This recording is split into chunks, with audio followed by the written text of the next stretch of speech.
Сәлеметсіздер ме, құрметті әріптестер? Жасанды интеллект негізінде жасалған кері байланыс, яғни оқушылар тақтаға шығып, сабақты толық түсінсе, жасылды басады, мен сабақты түсіндім дегенді. Бұл кезде осылай біздің жасанды интеллект негізінде видеомыз қимыл қозғалысқа келеді. Жартылай түсіндім, мүлде түсінбедім, мұңайған түрі. Осылай қай оқушыңыз қанша оқушының түсінгенін, қанша оқушы жартылай түсінді, қанша толық түсінді, осылай оқушының санын білуге болады кері байланыс арқылы.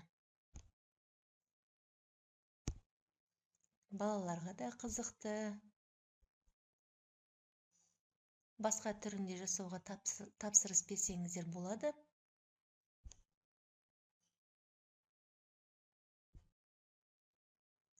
Электронды нұсқасын алу үшін телефон номері көрсетіледі, сол номерге хабарлассаңыздар болады.